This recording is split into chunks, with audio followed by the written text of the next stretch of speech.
दिल्ली के निहाल विहार से सामने आया ये मामला एक ऐसे पारिवारिक विवाद की कहानी है जिसका अंत एक 30 साल के सॉफ्टवेयर इंजीनियर की मौत से हुआ। लेकिन इस कहानी में सबसे बड़ा सवाल सिर्फ ये नहीं है कि विनय गुप्ता की मौत कैसे हुई। सवाल ये है कि आखिर घर के अंदर उस दिन ऐसा क्या हुआ जिसने एक हंसते खेलते परिवार को हमेशा के लिए बदल दिया। विनय गुप्ता करीब 30 साल के थे और नोएडा की नामी कंपनी अडोबी में सॉफ्टवेयर इंजीनियर के तौर पर काम करते थे। परिवार के मुताबिक उनकी कमाई करीब 5 लाख रुपए महीना थी और वो अपनी कमाई पत्नी के हाथों में देते थे। करीब 3 साल पहले विनय की शादी रेखा से हुई थी। शुरुआत के बाद धीरे धीरे पति पत्नी के बीच विवाद बढ़ने लगे। बात इतनी बढ़ी कि साल 2025 में रेखा ने कथित तौर पर कहा कि वो विनय के माता पिता के साथ नहीं रहना चाहती। विनय ने पत्नी की बात मान ली और उसे घर की तीसरी मंजिल पर अलग रहने की व्यवस्था कर दी। मकसद यही था कि शायद अलग रहने से रोज के झगड़े खत्म हो जाएंगे और रिश्ते में सुधार आएगा। लेकिन परिवार के आरोपों के मुताबिक विवाद इसके बाद भी जारी रहे। परिवार ने रेखा पर विनय को धमकाने और दूसरे पुरुषों से बातचीत को लेकर पति पत्नी के बीच विवाद होने के आरोप लगाए हैं। हालांकि इन दावों की स्वतंत्र पुष्टि नहीं हुई है। फिर आया 23 अगस्त का दिन। सुबह विनय और रेखा के बीच एक बार फिर विवाद हुआ, लेकिन इस बार रेखा ने कथित तौर पर अपने मायके फोन किया और अपने भाइयों को घर बुला लिया। करीब 30 मिनट बाद एक सफेद कार घर के बाहर आकर रुकती है। सीसीटीवी फुटेज में कुछ लोगों के कार से उतरने की बात सामने आई है। विनय की मां को लगा कि शायद रिश्तेदार आए हैं और बातचीत करके मामला शांत कर देंगे।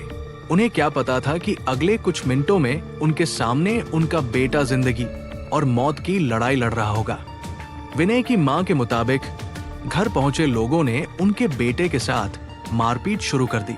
उन्होंने उसे बचाने की कोशिश की, लेकिन कथित तौर पर हमला नहीं रुका। परिवार का आरोप है कि विनय को गंभीर चोटें आई और उसकी रीढ़ की हड्डी भी प्रभावित हुई। कुछ ही देर बाद जब आसपास के लोगों ने घर से शोर सुना और वहां पहुंचे, तब तक विनय की मौत हो चुकी थी। एक मां के सामने उसका बेटा हमेशा के लिए खामोश हो चुका था।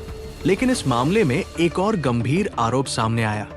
परिवार का दावा है कि रेखा ने अपने भाइयों को बुलाने से पहले घर में लगे सीसीटीवी कैमरों की वायर काट दी थी।